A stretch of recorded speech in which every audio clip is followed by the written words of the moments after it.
बात करेंगे 10th की बायो का सबसे पहला चैप्टर जिसका नाम है लाइफ प्रोसेसेस। बहुत बहुत इंपॉर्टेंट चैप्टर है ये, और इस क्लास में मैं जितनी भी चीज़ें डिस्कस करूँगा पढ़ाते पढ़ाते आपको नोट्स ज़रूर बनाना है, क्योंकि नोट्स बनाने से आपको चीज़ें जल्दी क्लियर होंगी। ठीक है, अब देखिए लाइफ प्रोसेसेस क्या होती है, सबसे पहले हम इसको डिस्कस करेंगे। लेकिन उससे पहले एक टर्म आपको समझना पड़ेगा, लिविंग क्या होता है भाई।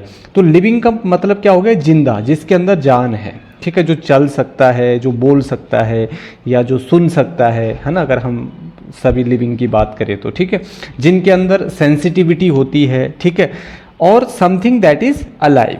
ठीक है, समथिंग दैट कैन ग्रो, जो ग्रो कर सकता है अपनी बॉडी को, जिसमें मूवमेंट हो सकती है, जो रिप्रोड्यूस कर सकता है ना, जिसमें रेस्पिरेशन हो सकता है, और जो तरह तरह की सेलुलर एक्टिविटीज़ को क्या कर सकता है, परफॉर्म कर सकता है, उसको हम क्या बोलते हैं भाई, लिविंग बोलते हैं। अब लिविंग के जो कैरेक्टर्स हैं, मतलब लिविंग के जो गुण हैं वो क्या क्या हैं, मतलब लिविंग के अंदर क्या क्या चीज़ें देखने को मिल सकती हैं। ठीक है, तो इसके कुछ कैरेक्टर्स हैं, जैसे लिविंग में क्या होता है भाई, मूवमेंट होता है। ठीक है, रेस्पिरेशन होता है, सेंसिटिविटी होती है, ग्रोथ होती है, रिप्रोडक्शन होता है, एक्सक्रीशन होता है, और न्यूट्रिशन होता है। तो ये लिविंग के सारे क्या हैं, कैरेक्टर्स हैं। तो ये सारे कैरेक्टर्स को याद करने की एक ट्रिक मैं आपको बता देता हूँ। Mister Gren, GREN, mister Gren. ठीक है, M stands for movement, R stands for respiration, G for growth, then R for आपका रिप्रोडक्शन, E फॉर एक्सक्रीशन, और N फॉर आपका न्यूट्रिशन। ठीक है, और यहाँ पर MRS अगर आप लगा दोगे तो S4 हो जाएगा आपका सेंसिटिविटी। ठीक है, तो मिस्टर्स ग्रेन।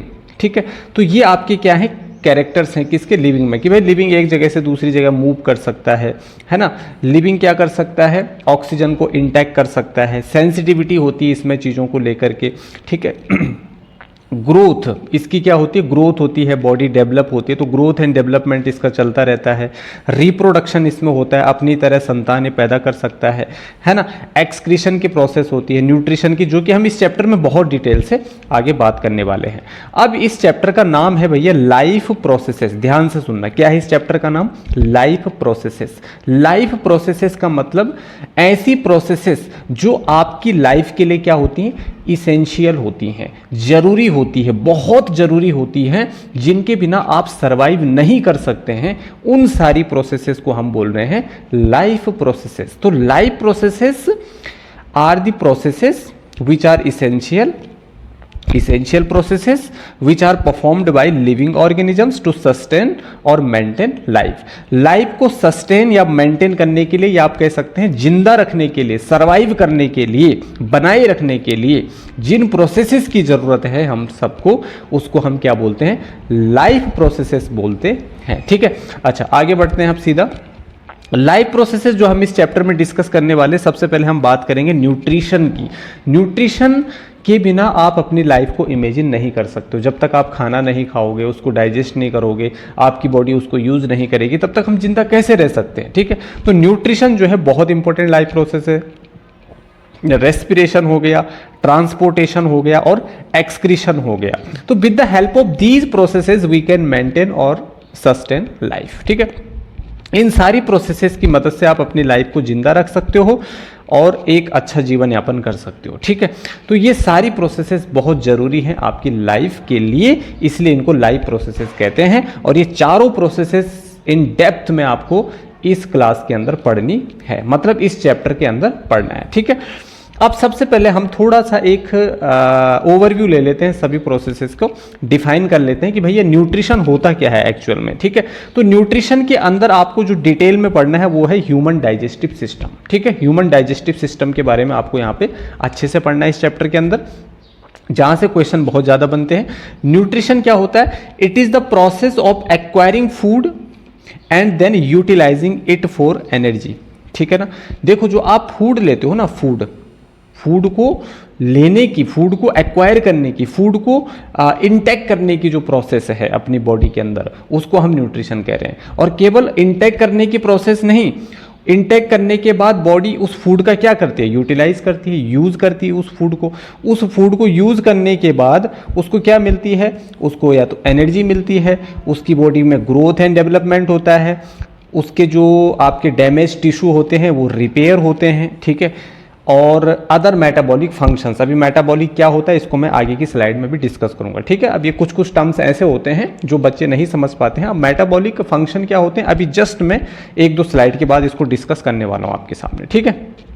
तो अब देखिए जरा, जितनी भी मेटाबॉलिक फंक्शन होते हैं, जो आपकी बॉडी में जो डैमेज टिश्यू होते हैं या मसल्स होती है उनको रिपेयर करना, उनकी ग्रोथ होना, और सबसे इंपॉर्टेंट एनर्जी, इसके लिए हम फूड खाते हैं, ठीक है ना। तो ये सारी प्रोसेस को मिला करके एक वर्ड में हम क्या बोलते हैं भैया, न्यूट्रिशन हो रहा है। क्या हो रहा है, न्यूट्रिशन हो रहा है, ठीक है। उसके बाद हम बात करेंगे भैया अगला रेस्पिरेशन की। किसकी बात करेंगे, रेस्पिरेशन की। रेस्पिरेशन के अंदर आपको ह्यूमन लंग्स यानी कि रेस्पिरेटरी सिस्टम के बारे में बहुत डिटेल से आप पढ़ने वाले हैं। अब रेस्पिरेशन क्या होता है, श्वास को अंदर लेना बाहर छोड़ना, is it respiration? No, this is not respiration, this is breathing, ठीक है। रेस्पिरेशन तो एक केमिकल प्रोसेस है, ब्रीदिंग एक फिजिकल प्रोसेस है, ठीक है, जिसको आप फिजिकली फील कर पा रहे हो। आप अंदर श्वास ले रहे हो, फिर बाहर CO2 को छोड़ रहे हो, अंदर ऑक्सीजन ले रहे हो, फिर CO2 को छोड़ रहे हो। ये क्या है, ब्रीदिंग सिस्टम है आपका। श्वास को अंदर लेना फिर बाहर छोड़ना, अंदर लेना बाहर छोड़ना, ये ब्रीदिंग है। This is not respiration. अब रेस्पिरेशन क्या है, ये केमिकल रिएक्शन है या एक बायोकेमिकल प्रोसेस है, जिसमें क्या होती है आपकी बॉडी में जो सेल होती है ना, in which the cells of an organism obtain energy, ठीक है ना। सेल क्या करती है यहाँ पर, एनर्जी को ऑब्टेन करती है बाय कंबाइनिंग ऑक्सीजन। जो बाहर से आप ऑक्सीजन लेते हो वो आपकी बॉडी की हर एक सेल तक पहुँचती है, और उन सेल में ऑलरेडी क्या होता है, ग्लूकोज होता है। ग्लूकोज कहाँ से गया, फूड से गया, फूड से ही तो लास्ट में ग्लूकोज बना होगा, ठीक है। तो ग्लूकोज को जैसे ही आपकी ऑक्सीजन मिलता है, ठीक है, तो उससे क्या होता है, कार्बन डाइऑक्साइड, वाटर और ATP के रूप में क्या मिलती है, ऑर्गेनिज्म को एनर्जी मिलती है। समझ आया, ठीक है। तो इस पूरी प्रोसेस को हम क्या कह रहे हैं भाई, रेस्पिरेशन कहते हैं। समझ आया, ठीक है। आगे और डिटेल से बात करेंगे। ट्रांसपोर्टेशन उसके बाद हम पढ़ेंगे। ट्रांसपोर्टेशन के अंदर आपको क्या पढ़ना है, सर्कुलेटरी सिस्टम पढ़ना है, जिसके अंदर आपको ह्यूमन हार्ट के बारे में विद डायग्राम समझना है। क्वेश्चन बहुत ज़्यादा पूछे जाते हैं यहाँ से। और ह्यूमन हार्ट आपको पता है कितना कोमल अंग होता है, दिल, जिगर, हृदय, हार्ट, ठीक है। तो इसके अंदर आपको सर्कुलेटरी सिस्टम के अंदर ह्यूमन ब्लड के बारे में पढ़ना है। अब ब्लड के अंदर उसके बाद ब्लड वेसल्स और उसके बाद हार्ट, ये तीन चीज़ें आती हैं आपकी सर्कुलेटरी सिस्टम के अंदर। तो ये पूरी प्रोसेस क्या है, ट्रांसपोर्टेशन है। ट्रांसपोर्टेशन है। अब ट्रांसपोर्टेशन मतलब क्या, चीज़ों का एक जगह से दूसरी जगह पहुंचना। अब एक जगह से आप खाना खा रहे हो तो खाना क्या एक ही जगह में इकट्ठा रहेगा, नहीं, आपकी बॉडी में उस खाने को पूरी बॉडी में ट्रैवल करना होता है। आपकी हर एक बॉडी की आपकी बॉडी की हर एक सेल तक उसको पहुंचना होता है, तब जाके काम बनता है। तो transportation is the process by which food, आपका फूड हो गया, आपका ऑक्सीजन हो गया, आपका वाटर हो गया, ये सब क्या होते हैं, एक पार्ट से दूसरे पार्ट में पहुंचते हैं बॉडी के, ठीक है। और इवन आपके जो वेस्ट प्रोडक्ट्स होते हैं, है ना, जो वेस्ट प्रोडक्ट्स होते हैं उनको भी तो बॉडी से रिमूव करना होता है। तो वो बॉडी में एक जगह में रह के रिमूव हो जाएंगे क्या, नहीं, उनको भी एक जगह से दूसरी जगह जाना पड़ेगा, तभी तो बॉडी से आप उसको एक्सक्रीट आउट कर पाओगे, ठीक है। तो ये जो प्रोसेस है ना पूरी, ये ट्रांसपोर्टेशन के अंदर आ जाती है, चीज़ों का इधर उधर जाना। तो transportation is the process by which food, oxygen, water, waste products are carried from one part of the body to the other part of the body, ठीक है। तो ये चीज़ें आपको क्लियर होनी चाहिए, ठीक है। अगला है आपका बच्चों एक्सक्रीशन। सबसे लास्ट लाइफ प्रोसेस आपको एक्सक्रीशन पढ़ना है, जिसमें आपको क्या पढ़ना है, ह्यूमन एक्सक्रीटरी सिस्टम के बारे में पढ़ना है, जिसके मेन ऑर्गन होते हैं आपकी किडनी। किडनी की होती है 2 in नंबर होती है, और इस सिस्टम को आपको विद डायग्राम अच्छे से समझना है। Excretion is the process by which waste products are removed from the body. जहां पर वेस्ट प्रोडक्ट्स, जो बॉडी के अंदर जो गंदगी बनती है उसको बॉडी से रिमूव करना, बाहर निकालने की जो प्रोसेस है वो एक्सक्रीशन के अंदर आ जाती है। और यहाँ पर आपको एक्सक्रीटरी सिस्टम के बारे में अच्छे से पढ़ना है, किस तरीके से आपका ब्लड जो है कि फिल्टर होता है, किस तरीके से यूरिन का फॉर्मेशन होता है, ये सारी चीज़ें आपको इसके अंदर जाननी है, ठीक है। अब मैंने थोड़ी देर पहले आपको बताया बच्चों, 1-2 स्लाइड के बाद मैं बता रहा हूँ आपको मेटाबॉलिक वर्ड होता क्या है। मेटाबॉलिक होता क्या है ना, जो मेटाबॉलिक रिएक्शन होती है ना, उसके अंदर जो ये पूरी प्रोसेस होती है ना, उसको मेटाबॉलिज्म बोलते हैं। क्या बोलते हैं, मेटाबॉलिज्म। और इसके अंदर होने वाली जो सारी रिएक्शंस हैं वो मेटाबॉलिक रिएक्शन है। तो all chemical reactions that take place in the body, body के अंदर जितनी भी केमिकल रिएक्शंस हो रही हैं उन सबको एक वर्ड में हम बोलते हैं मेटाबॉलिज्म या मेटाबॉलिक रिएक्शन हो रही है भाई, ठीक है। अब there are 2 types of metabolic reaction, एक होता है एनाबॉलिज्म, एक होता है कैटाबॉलिज्म, ठीक है। देखो चैप्टर को समझने के लिए ये बेसिक जानना जरूरी है, ठीक है। अब एनाबॉलिज्म में क्या होता है, इसमें एनर्जी रिक्वायर होती है, एनर्जी की जरूरत पड़ती है इसमें, ठीक है। मेड फ्रॉम स्मॉलर वंस, इसमें एक लार्जर मॉलिक्यूल बनेगा, छोटे छोटे देखो छोटे छोटे छोटे छोटे मॉलिक्यूल्स क्या होंगे, आपस में जुड़ेंगे। यहां पर देखो आपस में क्या करेंगे, जुड़ेंगे, और इनको जुड़ने के लिए क्या चाहिए होगी, एनर्जी चाहिए होगी। जब इनको एनर्जी मिलेगी तो जुड़ेंगे, तो उससे क्या बनेगा, एक सिंगल मॉलिक्यूल बनेगा, एक लार्जर मॉलिक्यूल बनेगा। तो छोटे छोटे मॉलिक्यूल्स जुड़ जुड़ करके एक लार्जर मॉलिक्यूल बना रहे हैं, इसको हम बोलते हैं एनाबॉलिज्म। क्या बोलते हैं हम इसको, एनाबॉलिज्म, जिसमें चीजें जुड़ जुड़ करके एक बन जाती है, ठीक है। जैसे आप बहुत सारी एक्सरसाइज करते हो तो उसमें आपकी मसल्स टूटती है ना, मसल्स टूटती है तो वो तो कैटाबॉलिज्म है। लेकिन जब आप खाना खाते हो तो उससे अब मसल्स को जुड़ने के लिए एनर्जी चाहिए होती है। एनर्जी कहाँ से मिलेगी, फूड से मिलेगी। आप फूड खाते हो तो आपको एनर्जी मिलती है, जिससे आपकी मसल्स फिर से जुड़ती हैं, नई मसल्स बनती है, और फिर आपकी बॉडी में एक नया निखार आता है ना। जैसे जिम वगैरह करने वाले जो बच्चे होंगे, ठीक है, उनकी मैं बात कर रहा हूँ, ठीक है। तो वहाँ पर एनर्जी रिक्वायर्ड होती है। तो यहाँ पर जो एनाबॉलिज्म है, यहाँ पर छोटे छोटे स्मॉलर्स यूनिट होंगी जो एनर्जी यूज़ करके एक क्या बनेगी, लार्जर मॉलिक्यूल बना देगी, ठीक है। ये क्या है आपका एनाबॉलिज्म, जो कि मेटाबॉलिज्म का पहला टाइप है। दूसरा है कैटाबॉलिज्म। कैटाबॉलिज्म में क्या होंगी, चीजें टूटेंगी। एक लार्जर मॉलिक्यूल जो होगा ना, larger molecules are broken down into smaller. तो छोटे छोटे छोटे छोटे एक लार्जर मॉलिक्यूल क्या होगा, छोटे छोटे मॉलिक्यूल में क्या हो जाएगा भैया, टूट जाएगा, ठीक है। तो यहाँ पर क्या होगी, एनर्जी रिक्वायर्ड नहीं होगी, यहाँ पर एनर्जी रिलीज होगी, खत्म होगी। जब आप जिम करते हो, अपनी मसल्स को तोड़ते हो तो वहाँ पर आपकी एनर्जी क्या होती है, खत्म होती जाती है। उसके बाद आपको अपनी मसल्स को जोड़ना पड़ता है, तो आपको क्या करना पड़ता है, एनर्जी लेनी पड़ती है जो आपको फूड से मिलती है। तो वहाँ पर एनर्जी रिक्वायर्ड होती है। मसल्स तोड़ते टाइम एनर्जी रिलीज होती है। जब आप बहुत सारा काम करते हो तो एनर्जी क्या होती है, रिलीज होती है, ठीक है ना। फिर दोबारा काम करने के लिए एनर्जी रिक्वायर्ड होती है, ठीक है ना। फिर जब तक आपकी बॉडी में एनर्जी नहीं आएगी तब तक आप दोबारा काम नहीं कर पाओगे। समझ आ रहा है ना क्या बोलना चाह रहा हूँ मैं। तो यहाँ पर एनर्जी क्या हो रही है, खत्म होती जा रही है, रिलीज होती जा रही है, ठीक है। और यहाँ पर एक बड़ा मॉलिक्यूल टूट करके छोटे छोटे यूनिट्स में क्या हो रहा है, कन्वर्ट हो रहा है, ठीक है। तो ये है आपका कैटाबॉलिज्म। अब different types of life processes in different animals. अब देखो भैया, सबका खाना पीना रहना सहना सबका अलग अलग होता है, ठीक है। इंसान का अलग होता है, पेड़ पौधों का अलग होता है, जानवरों का अलग होता है, छोटे छोटे जीव जंतुओं का अलग होता है। सब अलग अलग तरीके से खाना खाते हैं। सबके अंदर जो न्यूट्रिशन की प्रोसेस है वो अलग अलग होती है। जो सबके अंदर जो ट्रांसपोर्टेशन चल रहा है वो अलग अलग तरीके से चल रहा है, ठीक है ना। तो different types of life processes in different animal. अब जब एनिमल्स डिफरेंट है तो उनके अंदर होने वाली जो लाइफ प्रोसेसेस हैं वो भी डिफरेंट होंगी, ठीक है, उनमें भी डिफरेंसेस होंगे। तो यहाँ पर जैसे ह्यूमन की बात करते हैं, अब जैसे मैं बात करता हूँ भैया, ह्यूमन क्या करता है, श्वास कैसे लेते हो आप, ऑक्सीजन आप में क्या होती है, एक नोज होती है। क्या होती है, नोज होती है।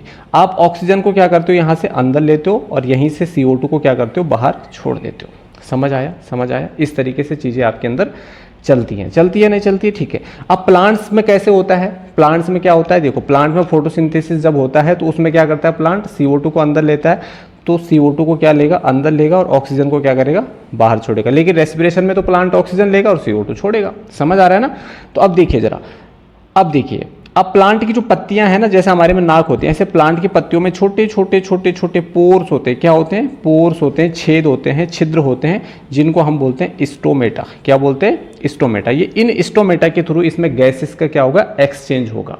मतलब CO2 अंदर, ऑक्सीजन बाहर, ऑक्सीजन अंदर, CO2 बाहर, इस तरीके से। समझ आया। रेस्पिरेशन में ऑक्सीजन अंदर, CO2 बाहर, फोटोसिंथेसिस में CO2 अंदर, ऑक्सीजन बाहर। समझ आया। अब देखो अमीबा की बात करते हैं। अमीबा में एक प्रोसेस होती है जिसको हम बोलते हैं भैया डिफ्यूजन। क्या बोलते हैं, डिफ्यूजन। आगे हम डिटेल से बात करेंगे जब अमीबा के बारे में आप पढ़ोगे। अब इसमें डिफ्यूजन की प्रोसेस से जो गैसेस होंगी, ऑक्सीजन क्या होगी, अंदर होगी, और CO2 क्या होगी, बाहर होगी। अब देख पा रहे हो आप ह्यूमन किस तरीके से ऑक्सीजन को अंदर ले रहा है, CO2 को बाहर कर रहा है। अमीबा में गैस का एक्सचेंज कैसे हो रहा है, गैसेस का एक्सचेंज, और प्लांट में कैसे हो रहा है। सब में अलग अलग तरीके से ये प्रोसेस चल रही है। मतलब इसी तरीके से इनमें न्यूट्रिशन भी अलग अलग तरीके से होता है, ठीक है ना। इसी तरीके से इनमें ट्रांसपोर्टेशन भी अलग तरीके से होता है, रेस्पिरेशन भी अलग तरीके से होता है ना। ये सारी चीज़ें जैसे जैसे आप चैप्टर में आगे बढ़ोगे ना, वैसे वैसे हर एक कॉन्सेप्ट आपका क्रिस्टल क्लियर होता जाएगा, अगर आप इजोटी साइंस की थ्रू पढ़ रहे हैं तो। समझ आया।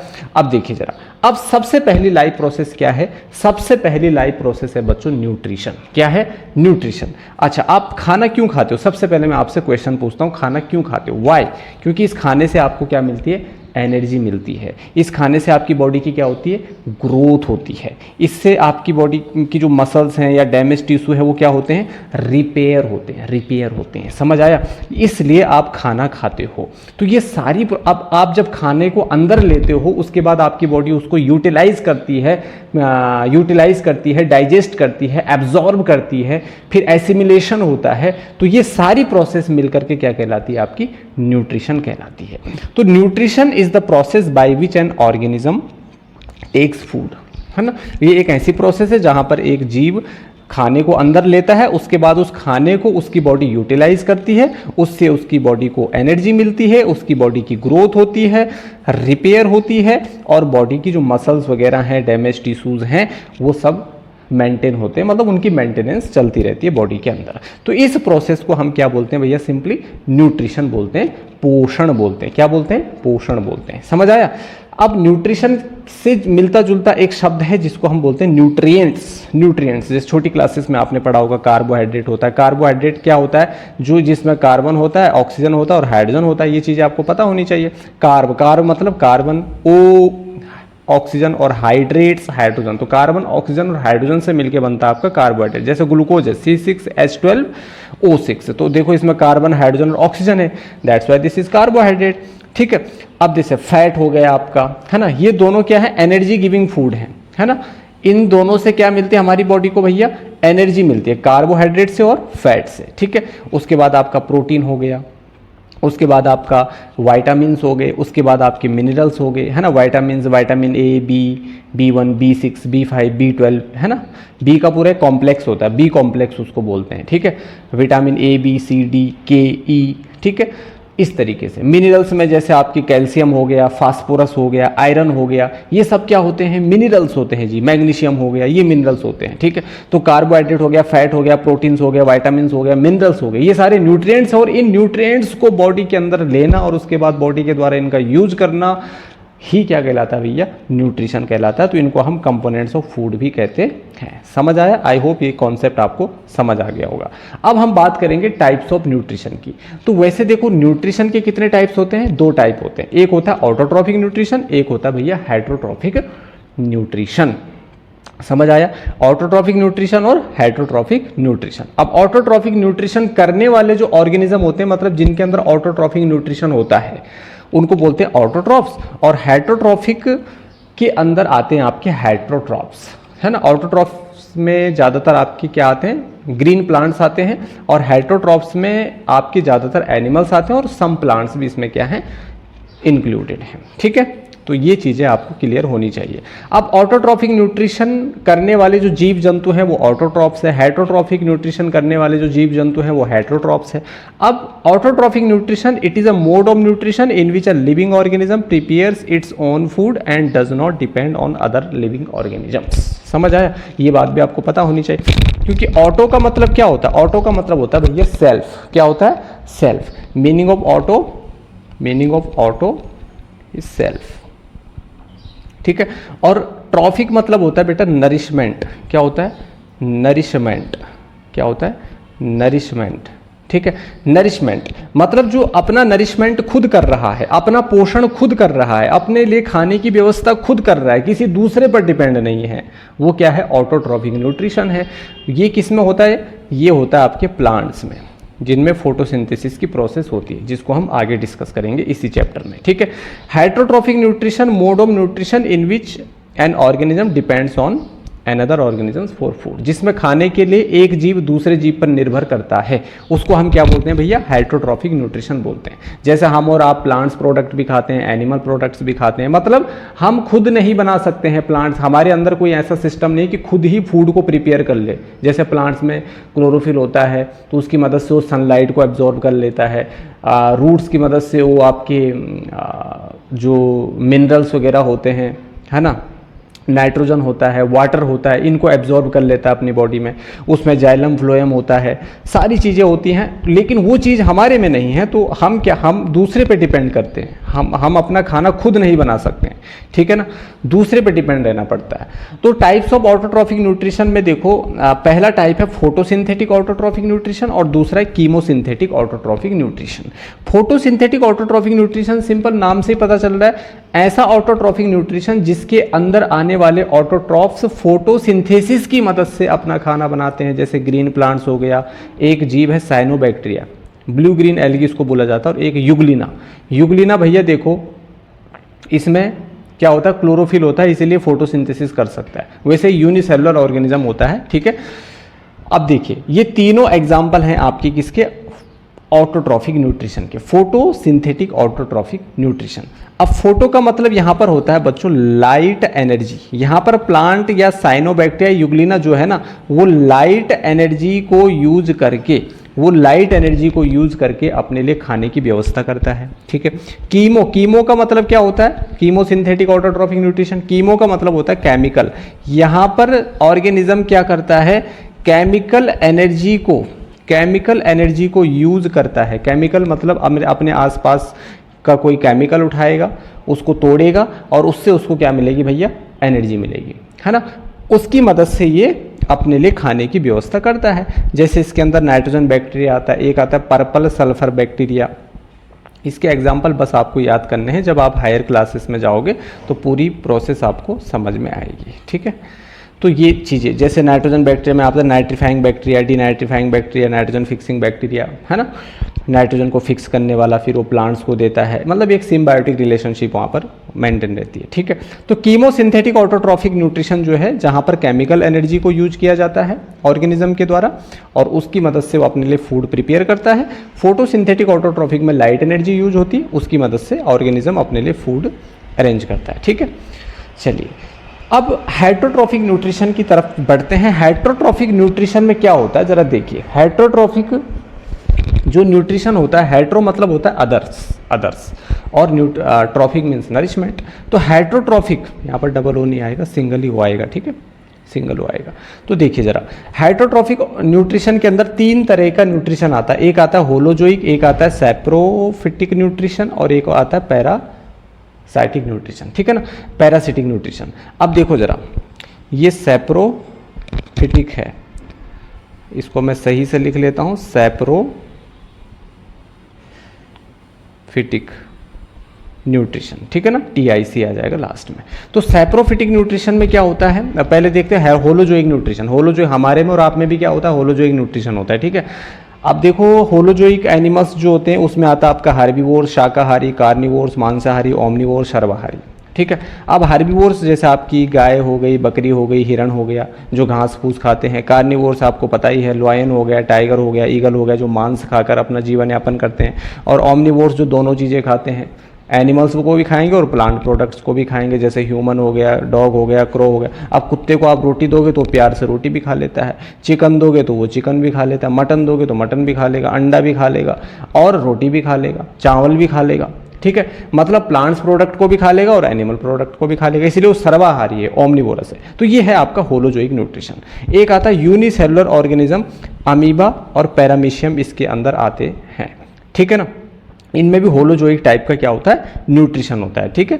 अच्छा, आगे बढ़ते हैं हम। होलोजोइक न्यूट्रिशन क्या होता है, इसमें क्या होता है, organism feed by ingesting whole food material. इसमें ऑर्गेनिज्म क्या करता है, मान लो ये ऑर्गेनिज्म है, यहाँ पर ये फूड मटेरियल, तो इस फूड मटेरियल को ये पहले अपनी बॉडी में इंजेस्ट करेगा, मतलब एंटर करवाएगा, ठीक है। उसके बाद इस फूड मटेरियल को इसकी बॉडी क्या करेगी, यूटिलाइज करेगी, मतलब उसको डाइजेस्ट करेगी, फिर उसको यूटिलाइज करेगी, एब्जॉर्ब करेगी, उसके बाद उसमें एसिमिलेशन होगा, ठीक है ना। तो ये क्या होता है, फूड पहले अंदर जाता है, फिर डाइजेस्ट होता है होलोजोइक न्यूट्रिशन के अंदर, ठीक है ना। मतलब food is digested and then absorbed inside the animal body. यहां पर digestion will take place inside the animal body, digestion is taking place inside the animal body. यहां पर डाइजेशन अंदर हो रहा है एनिमल बॉडी के, ठीक है, कहां पर, होलोजोइक न्यूट्रिशन पे, ठीक है। तो ये चीज आपको पता होनी चाहिए। उसके बाद आता है सैप्रोफिटिक न्यूट्रिशन। अब सैप्रोफिटिक न्यूट्रिशन में जो सैप्रोफिटिक न्यूट्रिशन करने वाले जीव जंतु है उनको बोला जाता है सैप्रोट्रॉप्स। सैप्रोट्रॉप्स, ठीक है, क्या बोला जाता है? Saprotroph. Organism feed on dead and decaying matter, मतलब मरे हुए और सड़े हुए जीवों को ये खाते हैं, मरे हुए और सड़े हुए जीवों को खाते हैं जो सैप्रोट्रॉप्स होते हैं। Food is digested externally and then nutrients are absorbed. यहाँ पर देखो होलोजोइक में मैंने क्या बताया, फूड पहले अंदर जाएगा फिर डाइजेस्ट होगा। यहाँ पर मान लो ये ऑर्गेनिज्म है, ये इसका फूड है, तो इस फूड को पहले छोटे छोटे बाहरी, बॉडी के बाहरी छोटे छोटे टुकड़ों में क्या करेगा? तोड़ेगा, मतलब डाइजेस्ट करेगा। उसके बाद इसकी बॉडी इसको क्या करेगी? अपने अंदर एब्जॉर्ब करेगी। तो यहाँ पर फूड का जो डाइजेशन हो रहा है वो एक्सटर्नली हो रहा है, मतलब फूड इज डाइजेस्टेड कहाँ? Externally and then nutrients are absorbed. उसके बाद जब फूड को अच्छे से छोटे छोटे टुकड़ों में तोड़ा जाता है, उसको पूरा डाइजेस्ट कर लेते हैं, तो उसके जो मेन न्यूट्रिएंट्स हैं उनको इसकी बॉडी क्या कर लेती है? एब्जॉर्ब कर लेती है। An organism that shows this nutrition called saprotrophs और सैप्रोफाइट्स। सैप्रोट्रॉप्स या सैप्रोफाइट्स एक ही चीज है जिनके अंदर क्या होता है? सैप्रोफिटिक न्यूट्रिशन होता है। एग्जाम्पल की बात करें तो जैसे ब्रेड को आप रख लेते हो, है ना, ब्रेड को आप बहुत दिन तक रख लोगे तो उसमें इस तरीके से फंगस लग जाता है, ठीक है ना, तो ये क्या है? सैप्रोफाइट्स है या सैप्रोट्रॉप है, ठीक है। मोस्ट ऑफ द फंगी हो गया, ब्रेड मोल्ड हो गया, ये मशरूम हो गया, ठीक है, यीस्ट हो गया जो इस तरीके का न्यूट्रिशन शो करते हैं। कुछ बैक्टीरिया होते हैं जैसे ई कोलाई हो गया, जितने भी डिकम्पोजर्स होते हैं, जैसे आपने कोई फल वगैरह रख दिया तो धीरे धीरे सड़ने लगता है क्योंकि उसके अंदर उसको छोटे छोटे डिकम्पोजर्स, सूक्ष्म जीव उस पर लग जाते हैं और वो धीरे धीरे उसको डिकम्पोज कर लेते हैं, ख़त्म कर लेते हैं वहाँ से। समझ आया? तो जितने भी डिकम्पोजर्स होते हैं उनमें कौन सा न्यूट्रिशन हो रहा है भाई? सैप्रोफिटिक न्यूट्रिशन हो रहा है, ठीक है। उसके बाद आता है पैरासिटिक न्यूट्रिशन। पैरासिटिक मतलब परजीवी, है ना, पराया, ठीक है। अब पैरासिटिक न्यूट्रिशन क्या होता है? एनिमल्स डेराइव न्यूट्रिशन, मतलब animals obtain nutrition from plants और एनिमल्स। यहाँ पर प्लांट या एनिमल से ये अपना न्यूट्रिशन लाएंगे बट विदाउट किलिंग देम, उनको मारे बिना ये क्या करेंगे? उनसे अपना न्यूट्रिशन ग्रहण करेंगे, उनसे अपना खाना ग्रहण करेंगे। Obtain nutrition by living on और इनसाइड द होस्ट। होस्ट कौन है? जो होस्टिंग करता है, जिसके ऊपर ये रहते हैं और उनका खून चूसते रहते हैं। जैसे हमारे सर पे जुएं पड़ जाते हैं, है ना, सर पर जुओं का पड़ना। अब सर पर जब जुएं पड़ते हैं तो आदमी मरता थोड़ी है, वो जुएं क्या करते हैं? सर से खून को सक करते रहते हैं, लाइस बोलते हैं उनको, हेड लाइस, ठीक है। तो खून को चूसते रहते हैं, चूसते रहते हैं, चूसते रहते हैं, चूसते रहते हैं। तो उससे क्या होता है? उससे उनका न्यूट्रिशन होता रहता है प्रॉपरली, लेकिन वो उस इंसान को मारते भी नहीं है, ठीक है। अब देखो जैसा आपके टैपवर्म हो गए, ये है आपके टैपवर्म, कीड़े जो आंतों में रहते हैं। कई बार बच्चों के पेट में जो है कि कीड़े यहाँ पर पैदा हो जाते हैं जिनको टैपवर्म बोलते हैं, इस तरीके से आंतों में रहते हैं, ठीक है। तो ये क्या करते हैं? वहाँ से जो आपने फूड खाया उसी से अपना न्यूट्रिशन करते रहते हैं, ठीक है। जोंक हो गई, जोंक पशुओं के नाक में भी बैठ जाती है बरसात के टाइम पे, या छोटी सी जोंक जो हमारी स्किन पे रहेगी तो स्किन से ही खून को क्या करती रहेगी? सक करती रहेगी, ठीक है। तो ये हो गई आपकी लीच, जोंक, लीच। टिक्स होते हैं डॉग्स के शरीर पर, या कई बार जो मवेशी जो कैटल होते हैं उनके शरीर पर ऊपर से लग जाते हैं तो उनका खून सक करती रहती हैं, ठीक है। ये हैं आपके क्या? लाइस, हेड लाइस जो आपके जुएं होते हैं, ठीक है। तो ये क्या करते रहते हैं? ऑर्गेनिज्म की बॉडी में रहते हैं और रहने पर क्या करते हैं? मतलब वो ऑर्गेनिज्म इनको रहने के लिए जगह भी दे रहा है और फ्री में खाना भी दे रहा है, उनको खून भी दे रहा है जो इतना कॉस्टली होता है। तो ये खून को भी चूसते रहते हैं बढ़िया तरीके से, ठीक है। जैसे मच्छर भी थोड़ी देर के लिए आपकी बॉडी में बैठेगा, खून को सक करके चला जाएगा, ठीक है। तो ये क्या है? पैरासाइट्स हैं, इनको क्या बोलते हैं? पैरासाइट बोला जाता है। जैसे टिक्स हो गया आपका, है ना, लीच हो गया, लाइस हो गया और आपके टैपवर्म्स हो गए। ये सारे कौन सा न्यूट्रिशन शो करते हैं? पैरासिटिक न्यूट्रिशन शो करते हैं। अब पैरासिटिक न्यूट्रिशन केवल एनिमल में नहीं होता है, ये प्लांट्स में भी होता है जी, ठीक है। जैसे ये येलो कलर का प्लांट आपको दिख रहा है, इसको अमरबेल या कस्क्यूटा बोला जाता है। ये पैरासिटिक प्लांट है, इसमें क्लोरोफिल नहीं होता है, इसीलिए इसको नॉन ग्रीन प्लांट कहा जाता है। ये ग्रीन कलर का नहीं होता है क्योंकि ग्रीन कलर के लिए इसमें क्लोरोफिल का होना जरूरी है। अब क्लोरोफिल नहीं है तो ये सनलाइट को एब्जॉर्ब नहीं कर सकता। सनलाइट को एब्जॉर्ब नहीं कर सकता मतलब ये फोटोसिंथेसिस नहीं कर सकता, मतलब ये अपने फूड को खुद प्रिपेयर नहीं कर सकता। तो ये किसी दूसरे प्लांट पर चिपक जाता है, दूसरे प्लांट की बॉडी पर ये इस तरीके से लिपट जाता है और उसी प्लांट से ये अपने लिए फूड की व्यवस्था करता है, उसी प्लांट से ये अपना न्यूट्रिशन करता रहता है क्योंकि इसमें क्लोरोफिल एब्सेंट होता है। और ये क्या है? एक पैरासिटिक प्लांट है बच्चों, ठीक है। तो इस तरीके न्यूट्रिशन क्या होता है इसको आप अच्छे से समझ गए हैं, न्यूट्रिशन के टाइप्स आप अच्छे से समझ गए हैं, उन टाइप्स के अंदर भी कौन कौन से टाइप आते हैं वो आप अच्छे से समझ चुके हैं, ठीक है।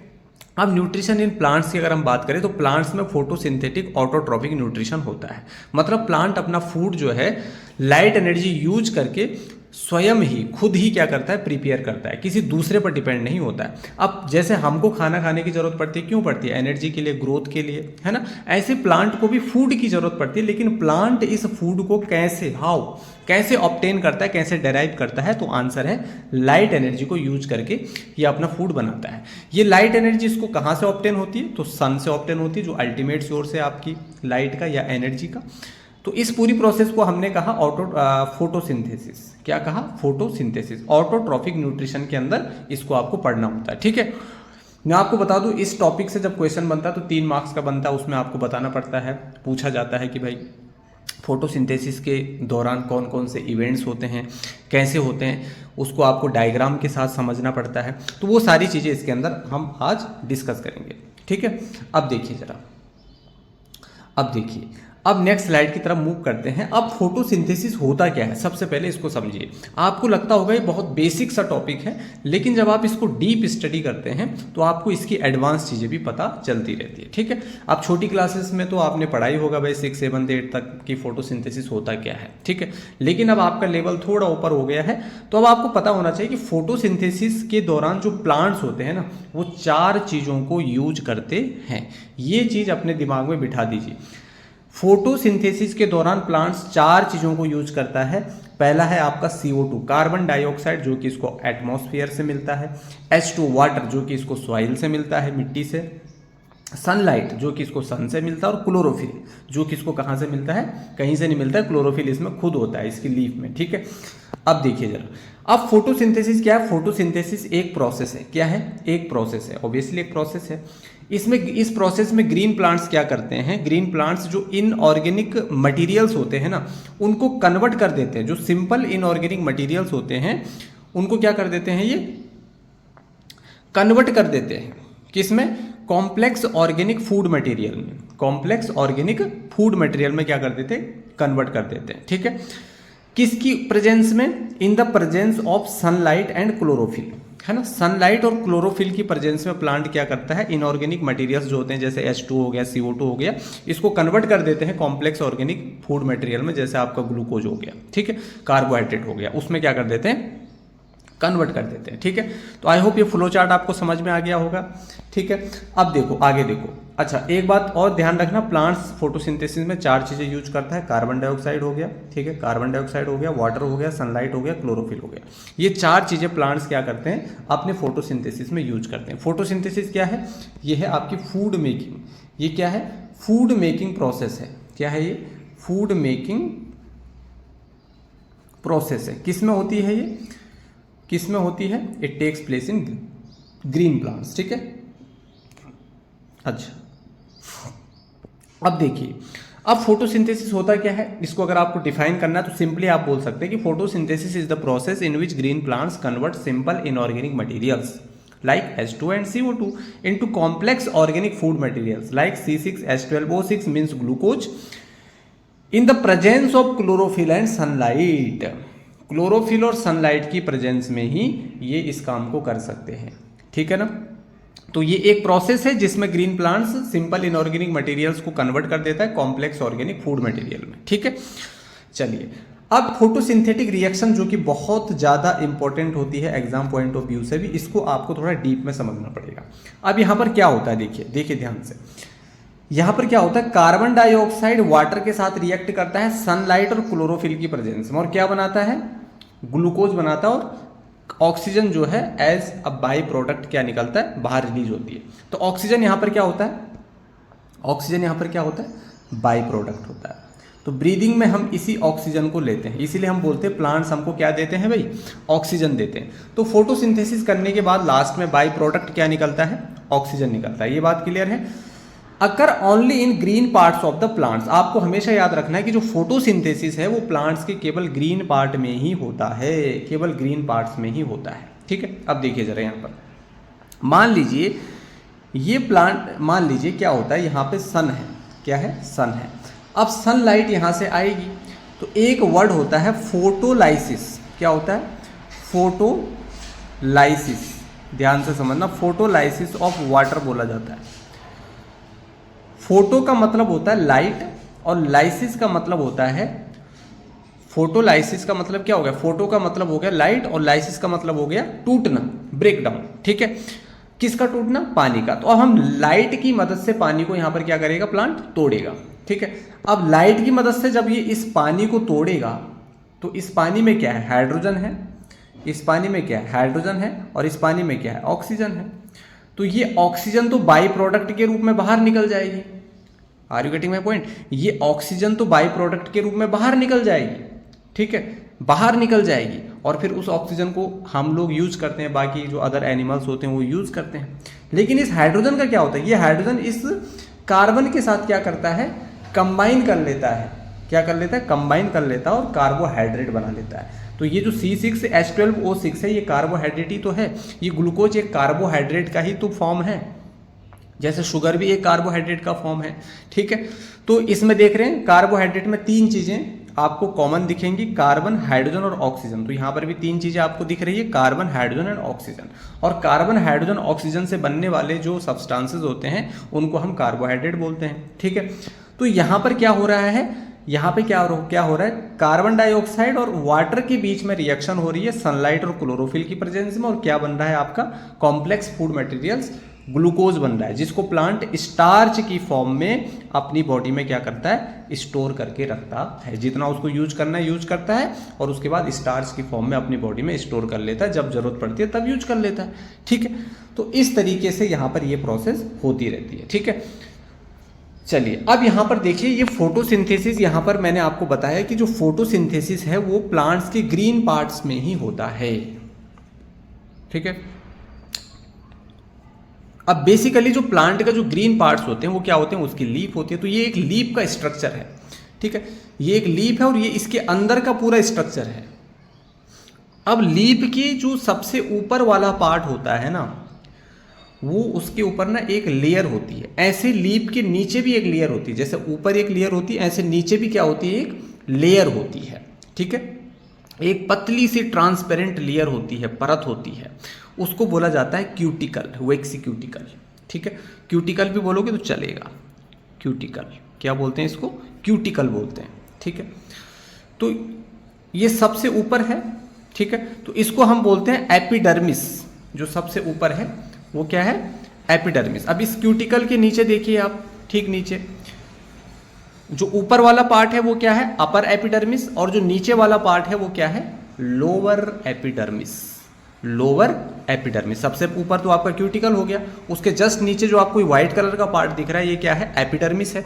तो ऊपर वाला क्या है, अपर एपिडर्मिस है, नीचे वाला क्या है, लोअर एपिडर्मिस है। क्लियर है, आई होप ये आपको क्लियर हो गया। ठीक है, अब अपर एपिडर्मिस और लोअर एपिडर्मिस के बीच में ना कुछ सेल्स होती हैं। क्या होती हैं, सेल्स होती हैं। ये देखिए, ये सारी क्या है, सेल्स हैं।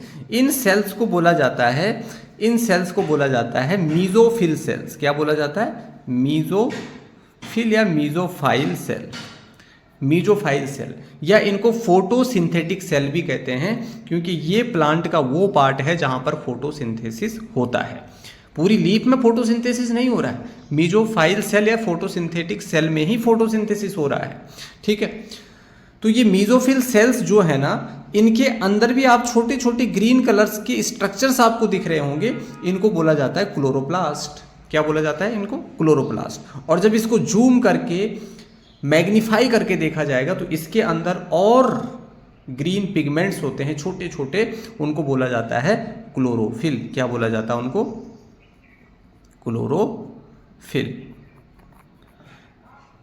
क्लोरोफिल बोला जाता है। ठीक है, तो ये क्लोरोप्लास्ट प्लांट का वो पार्ट है, ये क्लोरोप्लास्ट प्लांट का वो पार्ट है जहां पर फोटोसिंथेसिस विल हैपन। ठीक है, यहां पर क्या होता है, फोटोसिंथेसिस होता है। ठीक है, chloroplast is the part of plant in which photosynthesis happens. ठीक है, जहां पे क्या होता है, फोटोसिंथेसिस होता है। तो फोटोसिंथेसिस कहां पे होता है, क्लोरोप्लास्ट में होता है जी। और क्लोरोप्लास्ट के अंदर क्या होता है, क्लोरोफिल होता है। और क्लोरोफिल क्या करता है, सनलाइट को एब्जॉर्ब करता है। तो क्लोरोफिल और सनलाइट तो जरूरी होती है ना, तो इसके अंदर ही तो CO2 वाटर के साथ क्या करता है, रिएक्शन करता है। ठीक है, अच्छा अब देखिए जरा, ये एक लीफ का स्ट्रक्चर है जी, ये क्या है, लीफ है, पत्ती है। ठीक है, इस पत्ती में एक ट्रांसपेरेंट लेयर होती है, उसको क्या बोला मैंने, क्यूटिकल बोला। ठीक है, अभी जो मैंने पीछे आपको समझाया उसको आप फ्लो चार्ट में समझिए आप। इस क्यूटिकल के नीचे का जो पार्ट है उसको एपिडर्मिस बोलते हैं, ऊपर वाला अपर एपिडर्मिस, नीचे वाला लोअर एपिडर्मिस। तो अपर एपिडर्मिस और लोअर एपिडर्मिस के बीच में कुछ सेल्स होती हैं, उनको क्या बोला जाता है, मीजोफिल सेल बोलते हैं। मीजोफिल सेल के अंदर फिर ग्रीन कलर के कुछ स्ट्रक्चर्स होते हैं, उनको क्लोरोप्लास्ट बोलते हैं। और क्लोरोप्लास्ट के अंदर होता है एक पिगमेंट जिसको क्लोरोफिल कहते हैं। और ये क्लोरोफिल वो चीज़ है जिसकी वजह से प्लांट्स की जो लीफ हैं वो हरी भरी दिखाई देती हैं। समझ आया? ठीक है, तो ये सारा इसके अंदर होता है। ठीक है, ये जो क्यूटिकल है ये क्या करता है, prevents loss of water from leaf. Plant में एक प्रोसेस होती है ट्रांसपिरेशन, जब अधिक से ज़्यादा पानी भर जाता है ना पत्तियों में, तो वो भाप के रूप में बाहर निकलता है, उसको ट्रांसपिरेशन कहते हैं।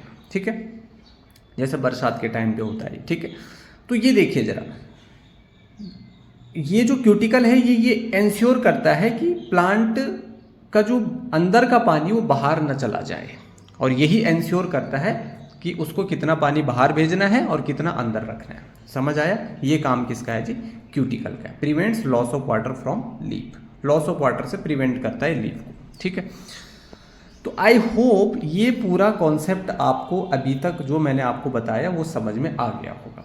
अब फोटोसिंथेसिस जो है ना, फोटोसिंथेसिस के दौरान होने वाले कुछ इवेंट्स हैं। ठीक है, उससे पहले मैं एक चीज़ आपको और बता दूं कि ये प्लांट की लीफ है। प्लांट को CO2 मिला, कहाँ से, एटमॉस्फेयर से, और इसकी लीफ में क्या आया उसके बाद, वाटर। ये कहाँ से आया, सॉइल से आया, मिट्टी से आया। उसके बाद इसके अंदर जो मीजोफिल सेल्स हैं और उसके अंदर भी जो क्लोरोप्लास्ट और उसके अंदर भी जो क्लोरोफिल है, वो क्लोरोफिल क्या करता है, सनलाइट को यानी लाइट एनर्जी को क्या करता है, एब्जॉर्ब करता है, खींचता है अपनी तरफ। और फिर उससे क्या होता है, CO2 और H2O के बीच में रिएक्शन होता है, और जब दोनों के बीच में रिएक्शन होता है तो C6H12O6 बनता है, ग्लूकोज बनता है, और बाई प्रोडक्ट के रूप में ऑक्सीजन गैस रिलीज होती है, बाहर निकलती है, जिसको हम और आप इनहेल करते हैं। ठीक है, और अपना जीवन यापन करते हैं। बिना ऑक्सीजन के हम जिंदा थोड़ी रह सकते हैं। ठीक है, इसीलिए आपको बोला जाता है प्लांट्स कितने इंपॉर्टेंट होते हैं हमारे लिए। ठीक है, अब देखिए जरा, events during photosynthesis, this is very very very very important. जितना स्टार लगाना है लगा लो इस पे, सीधा क्वेश्चन 3 मार्क्स में आता है इससे। ठीक है, अब देखिए इवेंट्स ड्यूरिंग फोटोसिंथेसिस। इससे पहले मैं आपको बता दूं, इस चैप्टर को, पूरे लाइफ प्रोसेसेस वाले चैप्टर को अगर आपको 1 शॉट में देखना है ना, तो आप उसको भी देख सकते हो। इसी चैनल की जब प्ले लिस्ट में जाओगे तो आप देखोगे वहाँ पर 10th bio all chapters 1 shot की प्ले लिस्ट होगी। उसमें बायो के सारे चैप्टर्स कंप्लीटेड है इसी तरीके की अट्रैक्टिव स्लाइड्स के साथ और एक प्रॉपर एक्सप्लेनेशन के साथ, तो वहाँ से भी आप देख सकते हैं। ठीक है, तो देखिए जरा, सबसे पहले क्या होता है, एब्जॉर्प्शन ऑफ लाइट एनर्जी। अब लाइट एनर्जी को कौन एब्जॉर्ब करता है, क्लोरोफिल करता है, ये चीज़ मैंने आपको बता दी। उसके बाद ये लाइट एनर्जी क्या करती है, कन्वर्ट करती है लाइट एनर्जी किस में कन्वर्ट होती है, केमिकल एनर्जी में कन्वर्ट करता है प्लांट इसको, और H2O को स्प्लिट करता है। मैंने बोला था ना, फोटोलाइसिस ऑफ वाटर, H2O को क्या करता है, स्प्लिट करता है H2O मॉलिक्यूल्स को, किस में, हाइड्रोजन में और ऑक्सीजन में। तो ऑक्सीजन तो बाई प्रोडक्ट के रूप में हमें मिल जाती है, और जो आपका हाइड्रोजन है वो कार्बन के साथ जुड़ करके कार्बोहाइड्रेट बना लेता है, यानी ग्लूकोज बना लेता है। ठीक है, तो दूसरी प्रोसेस, दूसरा इवेंट ये हो गया। तीसरा क्या होता है, reduction of CO2 to carbohydrates. CO2 का रिडक्शन होता है, क्योंकि रिडक्शन मतलब क्या, या तो हाइड्रोजन का ऐड होना या ऑक्सीजन का रिमूव होना। तो यहाँ पर हाइड्रोजन ऐड होती है, ये वाली जो हाइड्रोजन है वो यहाँ पर कार्बन डाइऑक्साइड के साथ ऐड हो जाती है। तो कार्बन डाइऑक्साइड का क्या हो जाता है, रिडक्शन हो जाता है, और वो क्या बन जाता है, कार्बोहाइड्रेट्स बन जाता है। और कार्बोहाइड्रेट मतलब क्या, प्लांट को एनर्जी मिल जाती है जी।